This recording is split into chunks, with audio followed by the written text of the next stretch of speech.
जम के बोलो जरा। सबके पास है? टू व्हीलर फोर व्हीलर है? किसी के पास फोर व्हीलर होगी, किसी के पास टू व्हीलर होगी। है? यहां से जाओ अपने घर के लिए, तो यहां बाहर निकलोगे तो एक बहुत बड़ा पानी का नीचे खड्डा है, उसमें गटर का पानी भरा हुआ है। उस गटर के पानी को तुम्हारी गाड़ी के पेट्रोल टैंक में डाल लो।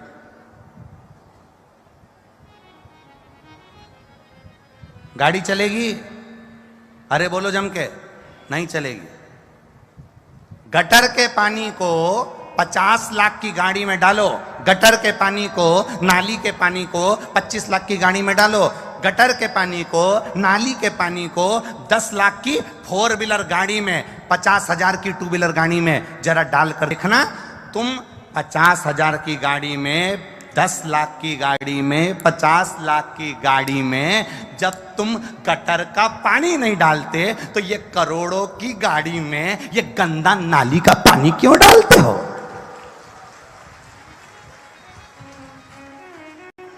क्यों मदिरा का नशा करना? क्यों दारू का नशा करना? क्यों ये गलत नशों में डूबना? ये करोड़ों की गाड़ी है, एक लीवर खराब हो जाता है, 20-20, 25-25 लाख देने को तैयार खड़े हैं लोग बाग। लीवर बदल दो साहब, लीवर दे दो साहब, किडनी बदल दो साहब, किडनी दे दो साहब। एक गाड़ी करोड़ों की परमात्मा ने देकर भेजा है। इस गाड़ी की कीमत को जिस दिन तुम समझ गए, इस गाड़ी की कीमत को, तुम एक जरा सा 10,000 का मोबाइल पर स्क्रीन गार्ड चला के चल रहे हो और रोड पर चल रहे हो तो पुलिस वाले बार बार कह रहे हैं हेलमेट लगाओ, सीट बेल्ट लगाओ, हेलमेट लगाओ, सीट बेल्ट लगाओ। उनका काय का फायदा? फायदा तुम्हारा है, पुलिस का फायदा नहीं है। तुम्हारे हेलमेट लगाने से, सीट बेल्ट लगाने से पुलिस का फायदा नहीं है, फायदा तुम्हारा है। उसी तरह गटर का पानी नहीं पियोगे, गंदा पानी नहीं पियोगे, नशा नहीं करोगे तो उसमें तुम्हारा फायदा है। ये गाड़ी नहीं तो बेकार हो जाएगी, एक दिन घर पर पड़ी रहेगी, उस गाड़ी का कोई मोल तत्व नहीं रहेगा। सड़ रही है गाड़ी, पलंग पर पड़ी है, बच्चे ले जाएंगे, बिठाकर डॉक्टर को दिखाएंगे, लाकर पटक देंगे, दवाई वाला दवाई दे देगा, सिस्टर तुमको इंजेक्शन लगा देगी, पर गाड़ी तो पलंग पर पड़ी है ना। क्या काम की? वो भंगार की गाड़ी जिसकी कोई कीमत ही नहीं है।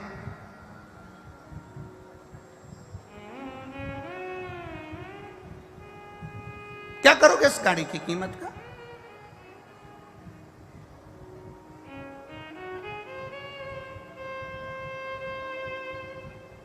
कितना कितना विचित्र विचित्र संसार सागर है महाराज।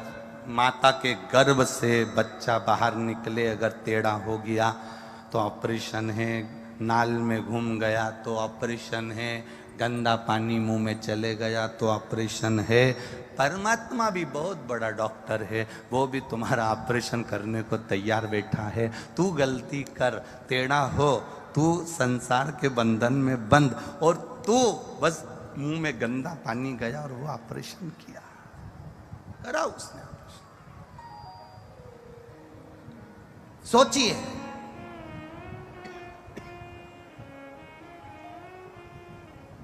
उसको धन्यवाद दो। साधुवान की भक्ति में रमे हुए हैं, मेरा हाथ जोड़कर निवेदन है इनको उसमें रमे रहने दो। अगर ये फिर टूट गए, फिर चले गए तो ये वापिस सनातन धर्म को नहीं पा पाएंगे।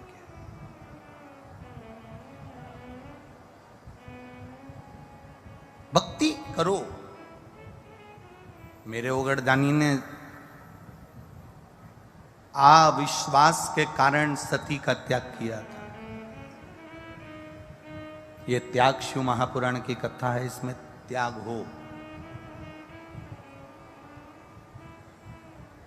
शिव जैसा त्यागी संसार में नहीं हुए। लोगों ने बदनाम करा है मेरे महादेव को, दुनिया के लोगों ने मेरे महादेव को बदनाम करा कि वो गंजेड़ी है, गांजा पीता है। दुनिया के लोगों ने मेरे महादेव को बदनाम करा कि वो भांग पीता है, भंगेड़ी है। कई लोगों ने तो फोटो बना दिया, पार्वती जी भांग घोट रही है और शंकर जी को लोटे में दे रही है। कई लोगों ने फोटो बनाया, पार्वती जी भांग घोट रही है, लोटे में भरकर दे रही है।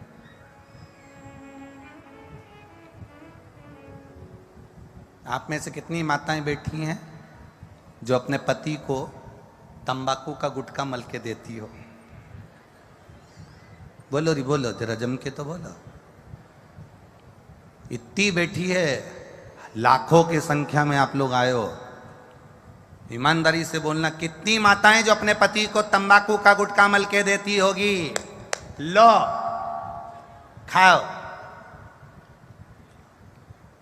एक नहीं मिलेगी इसमें से। जब मेरे भारत की माता अपने पति को तंबाकू खाने को नहीं देती, तो मेरी पार्वती माता महादेव को भांग कैसे दे सकती है? जरा विचार करिएगा।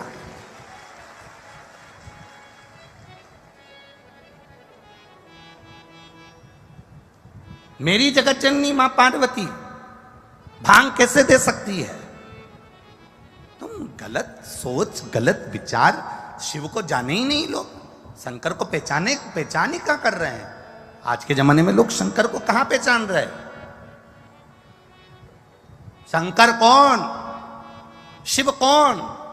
शिव महापुराण की कथा कहती है, शिव हमारी श्वास, शिव हमारी धड़कन, शिव हमारा पिता, शिव हमारा बाबुल, शिव हमारे घर का बुजुर्ग, शिव हमारे घर का दादा, शिव हमारे को संभालने वाला विश्वनाथ। वो शिव हमारा पिता है, वो शिव हमारा दादा है, वो शिव हमारा पिता के तुल्य है।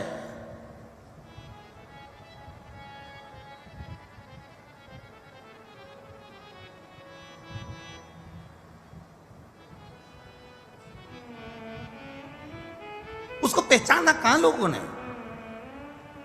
बस ब्रह्म में जी रहे हैं, भगवान के ब्रह्म में हम जीना चाह रहे हैं, बस ब्रह्म में जी रहे हैं। ऐसे जाना, ऐसे करना, वैसा करना, पर ये पहचान नहीं पा रहे कि हम शंकर के होंगे कैसे, हम शिव को पहचाने कैसे, हम शंकर को जाने कैसे।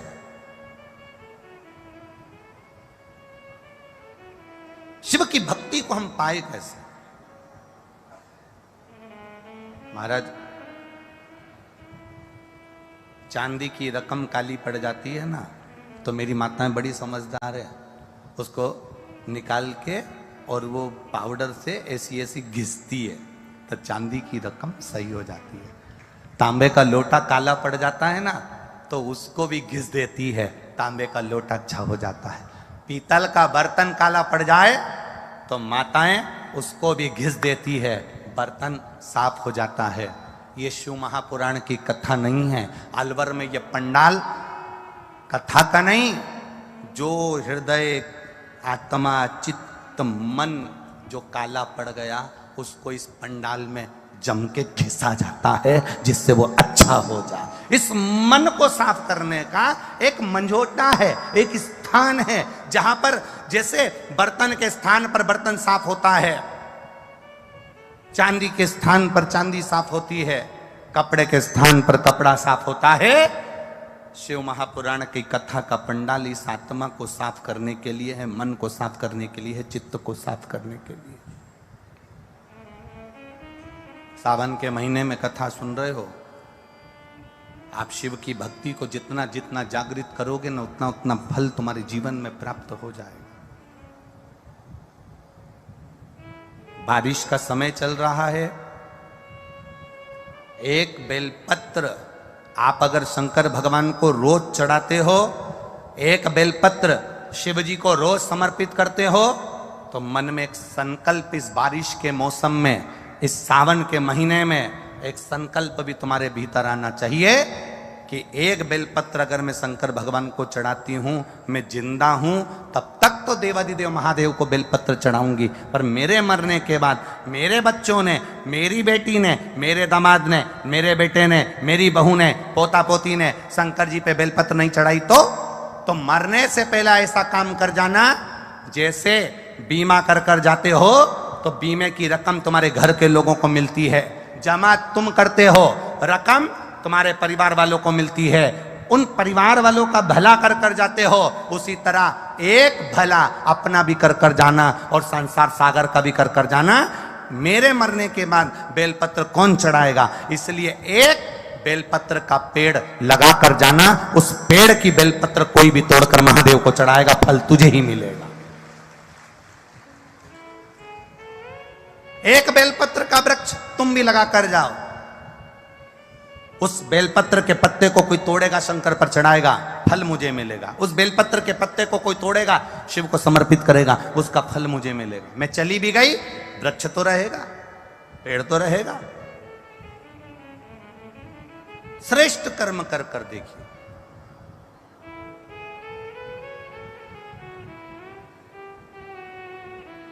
और जब श्रेष्ठ कर्म हम करेंगे तो उसका सुख हमको मिलेगा, निश्चित प्राप्त होगा।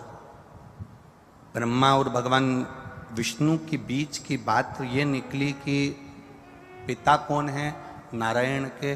ब्रह्मा जी कहते हैं विष्णु जी मेरे पिता हैं, तो विष्णु के पिता कौन है? और दोनों के बीच में जब घर्षण हुआ, एक पर्वत को घुमाया तो अग्नि का खंभ प्रकट हुआ, एक शिवलिंग की आकृति प्रकट हो गई। वो शिवलिंग की आकृति जो प्रकट हुई, ब्रह्मा जी उसका सिर देखने जा रहे हैं और भगवान नारायण उसका चरण देखने जा रहे हैं। नारायण चरण नहीं मिला तो उन्होंने सत्य कह दिया कि शिव के चरण नहीं मिले, क्योंकि शंकर के चरण ढूंढने से अच्छा है शंकर से केवल दर्शन की मूलता पाना।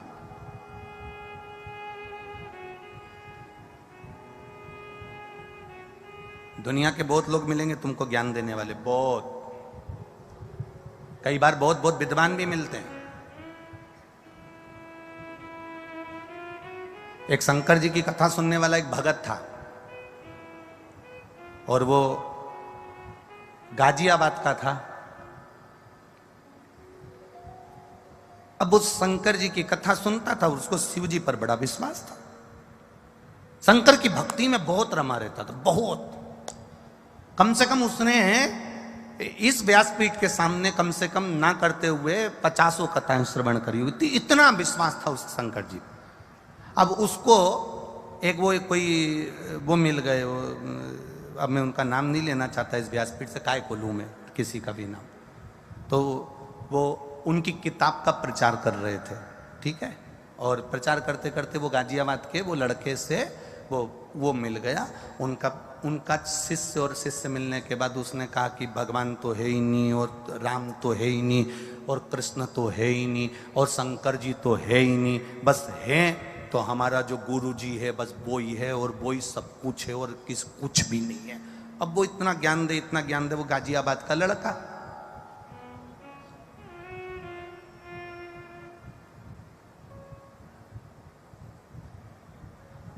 अब ये गाजियाबाद वाला जो लड़का था, ये कथा में कहीं होगा, और वो किताब बांटने वाले किताब बांटने में लगे थे, उनका प्रचार करने में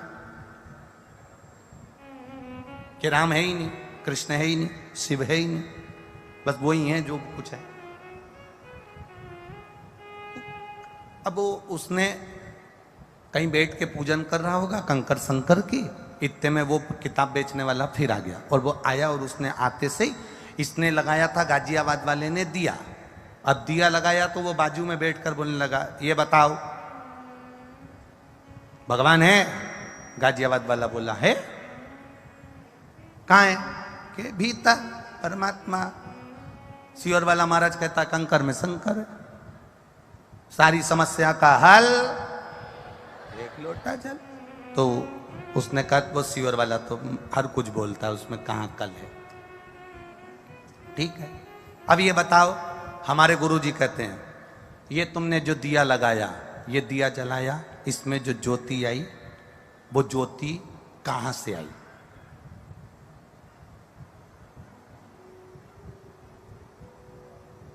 बता, ज्योति कहां से आई?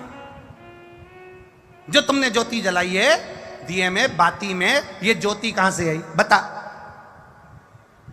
अब वो गाजियाबाद का तो छोरा था, और गाजियाबाद वालों के ज्यादा प्राण खाओ तो फिर वो सुनाते बहुत जोरदार। बता ज्योति कहां से आई?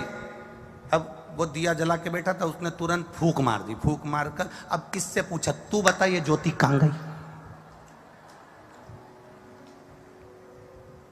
पूछ क्या तेरे गुरुजी से कि ज्योति कहां गई, बोल जरा।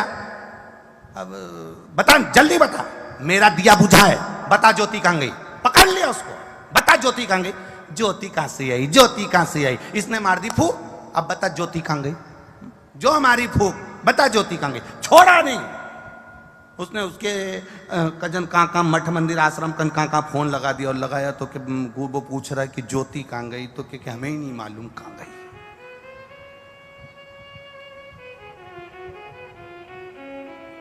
अरे मेरे बाबा, क्यों हमारे सनातन धर्म को तोड़ने में लगे हो?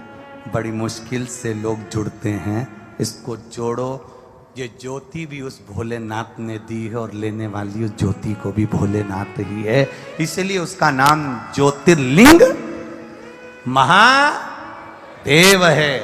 इसीलिए इसको ज्योतिर्लिंग महादेव कहा जाता है। एक ज्योति के बिंदु में मेरा शिव समाया है। कभी ब्रह्म कुमारी आश्रम में जाकर देखना, कभी ब्रह्म कुमारियों की बेटियों के पास में, ब्रह्म कुमारी दीदियों के पास में, माताओं के पास में बैठ कर देखना, एक छोटा सा फोटो देंगे, उसमें एक ज्योति बनी होगी, उसकी किरणें निकली होगी, एक ज्योति से परमात्मा समाया है। यह ज्योति, ये ज्योतिर्लिंग का स्वरूप है, जिससे हम तुम संसार सागर सब प्रकट हुआ है। भगवान शिव से भगवान नारायण प्रगटे हैं, भगवान नारायण से भगवान ब्रह्मा प्रगटे हैं, भगवान ब्रह्मा से ये संपूर्ण संसार सागर प्रगटा है। संपूर्ण संसार सागर ये सब शिव का दिया हुआ है कि तेरा ही दिया मैंने खाया पिया,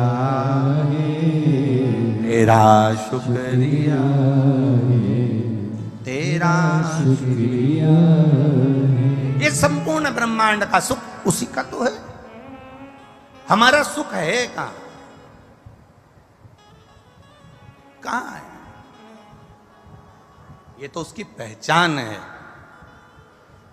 अरे तुझ में राम, मुझ में राम, सब में राम समाया है, जित देखूं उत राम की ही माया है। सब में राम है, कोई गया आया जाए खाए पिया सब में राम है। अलग से कौन पैदा हो गया?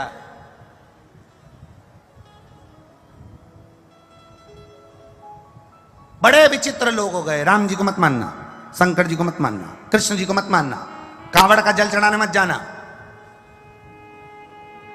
शिव के मंदिर मत जाना, भगवान के दरवाजे मत जाना। मेरा निवेदन है, जो कहते हैं मंदिर मत जाओ, राम मंदिर मत जाओ, कृष्ण मंदिर मत जाओ, शिव के मंदिर मत जाओ, यहां मत जाओ, वहां मत जाओ, उनसे कहना तू मर के ऊपर मत जाना। काहे को जा रहा है? पड़े रहे ना भाई। अरे भजन भोले बाबा का करते रहोगे तो संसार सागर से तरते रहो।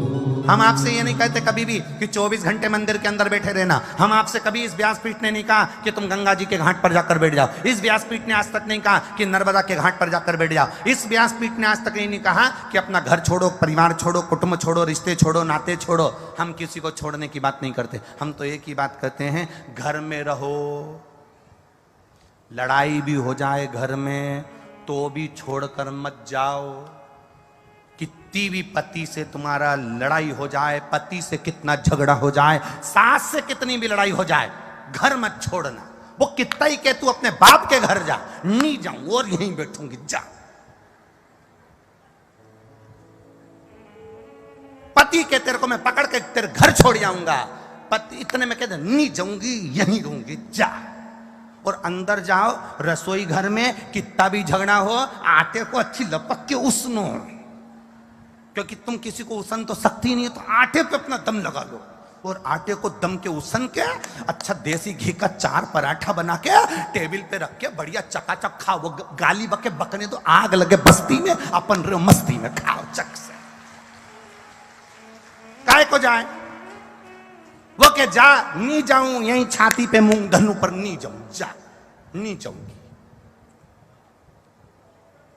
जरा जरा सी बात में लड़के इतना बड़ा फैलाना मत कर लेना कि मैं मर जाऊंगी ना, आज के बाद तुम्हारा मुंह नहीं देखूंगी। तुम तो यूं कहो कि मैं खूब रोटी खाऊंगी पर तुम्हारी छाती पे मूंग दलूंगी। नहीं जाऊंगा, जा, नहीं जाऊंगा। काय को जाए हम घर छोड़ के? कई गुरुजी हम बड़े दुखी हैं, इसलिए हम सुसाइड करने जा रहे हैं, हम मरने जा रहे हैं। हमने कहा कैसे मरोगे, कोई प्लानिंग है? तो के पंखे में रस्सी बांध के लटक जाएंगे। हमने कहा ये तो ओल्ड फैशन है, क्यों न्यू फैशन निकालो? तो क्या हम दवाई खा के मर जाएंगे? हमने कहा ये भी ओल्ड है। हम पानी में डूब के मर जाएंगे। हमने कहा ये भी ओल्ड है। ट्रेन के नीचे मर जाए, हमने कहा ये भी ओल्ड है। गाड़ी के नीचे आ जाए, हमने कहा ये भी ओल्ड है। कोई न्यू फैशन निकालो, क्योंकि जैसे नए नए कपड़े की डिमांड आती है, नई नई कपड़े आते हैं, नई नई फैशन आती है, तो मरने का भी प्लानिंग नया करो।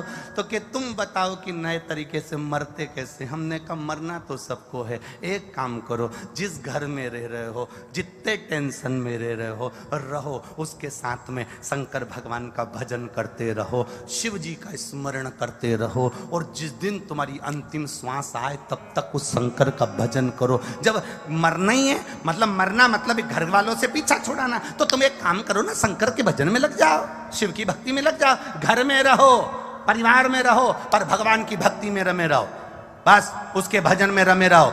मरने नहीं देगा। मेरा महादेव के ऊपर जो एक लोटा जल चढ़ाता है, जिस हाथ से उसने शंकर पर पानी चढ़ाया है, जिस हाथ से उसने शिव का ऊपर जल चढ़ाया है, वो जल का हाथ मेरा महादेव पहली बार में पकड़ लेता है, उसको डूबने नहीं देता, उसको मरने नहीं देता, उसको पार लगा देता है। वो शिव तत्व है मेरा, वो ओघड़ी है मेरा, वो शंकर है मेरा, जो तुम्हें डूबने ना दे, जो तुम्हें मरने ना दे।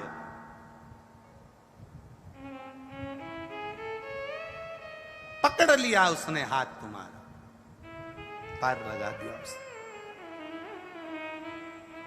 ये लड़ाई का जो कारण होता है ना, अविश्वास के कारण होता है। सती मैया और शिवजी का विवाद हुआ था अविश्वास के कारण।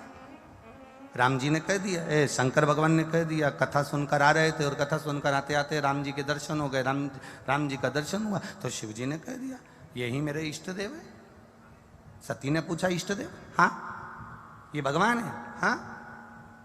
ये राम है? हाँ। ये नारायण है? हाँ। ये सीता जी लक्ष्मी जी है? हाँ। भगवान शिव ने कहा सती मैया से कि ये मेरे इष्ट देव हैं।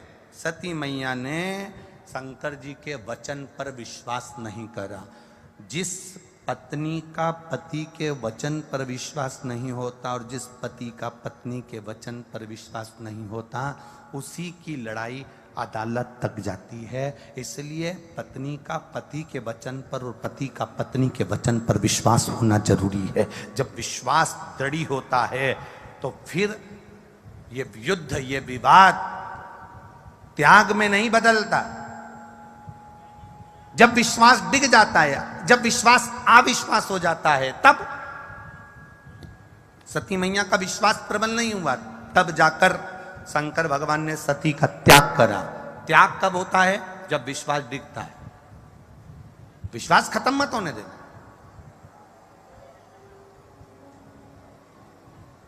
भरोसा खत्म नहीं होना चाहिए। अगर भरोसा खत्म हो गया, विश्वास खत्म हो गया, तो परमात्मा नहीं मिल पाता। इस व्यासपीठ से हमने तो आपको कह दिया कि शंकर जी पे जल चढ़ाओ, शिव जी सब संभाल लेगा। मालूम पड़े 2-4 महीना, 3 महीना, 5 महीना चढ़ाया और उसके बाद तुम्हारा विश्वास डिग गया, कोई आ गया, किसी ने कह दिया कहाँ सीवर वाले महाराज के चक्कर में पड़े हो, चलो मैं तुमको ऐसी जगह लेकर चलता हूं, वो महाराज जी बस ऐसी बूटी घुमाते हैं और हंडा निकाल कर दे देंगे, तुम्हारा काम सफल कर देंगे ना।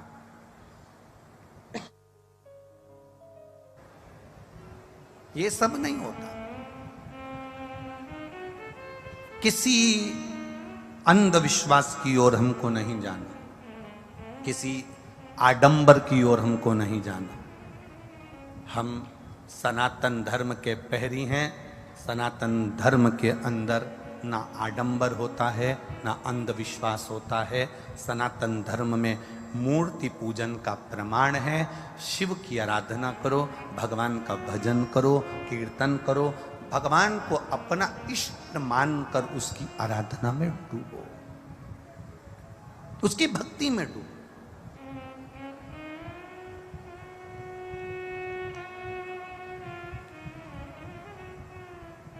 वो कहे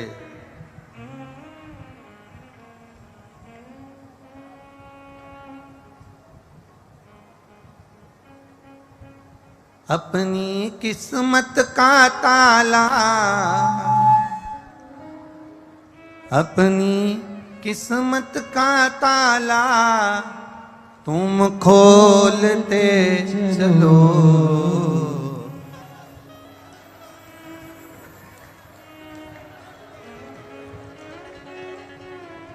कल एक माताजी ने पत्र लिखा था कि आप कथा में भजन बिल्कुल मत गाना। उसमें नीचे लिखा था तुम भजन गाते हो, हम खड़े होते हैं और बाहर वाले अंदर घुस जाते हैं। हमारी जगह पे वो बैठ जाते हैं और हम खड़े होकर नाचते रहते और बाद में उनको हटाओ तो वो लड़ते हैं। तो तुम पूरी कथा में भजन मत गाना। अब अलवर वालों तुम बता दो हम क्या करें। काले और कोई अंदर भरा गया तो देखा जाएगा। वैसे तो तुम कम पढ़ते नहीं हो, इधर उधर कूच कर तुम बाहर कर दोगे।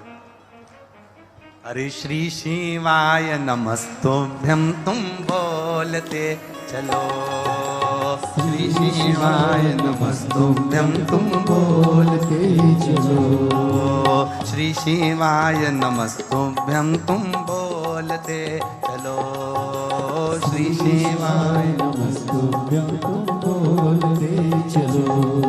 अपनी किस्मत का ताला, अपनी किस्मत का ताला, अपनी किस्मत का ताला तुम खोलते चलो, श्री शिवाय नमस्तुभ्यं तुम बोलते चलो, श्री शिवाय नमस्तुभ्यं तुम बोलते चलो। ओ श्री शिवाय नमस्तुभ्यं तुम बोलते चलो, श्री शिवाय नमस्तुभ्यं तुम बोलते चलो। अपनी किस्मत का ताला हो, अपनी किस्मत का ताला हो, अपनी किस्मत का ताला तुम खोलते चलो, श्री शिवाय नमस्तुभ्यं तुम बोलते चलो, श्री शिवाय नमस्तुभ्यं तुम बोलते चलो। ओ श्री शिवाय नमस्तुभ्यं तुम बोलते चलो, श्री शिवाय नमस्तुभ्यं तुम बोलते चलो। जय हो।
समझाना बड़ा मुश्किल है, समझाना बड़ा मुश्किल है, आखिर वो दर्द दिल है, आखिर वो दर्द दिल है, समझाना बड़ा मुश्किल है, समझाना बड़ा मुश्किल है, आखिर वो दर्द दिल है, आखिर वो दर्द दिल है। सच्चा दरबार लगा है, ये भोले की महफिल है।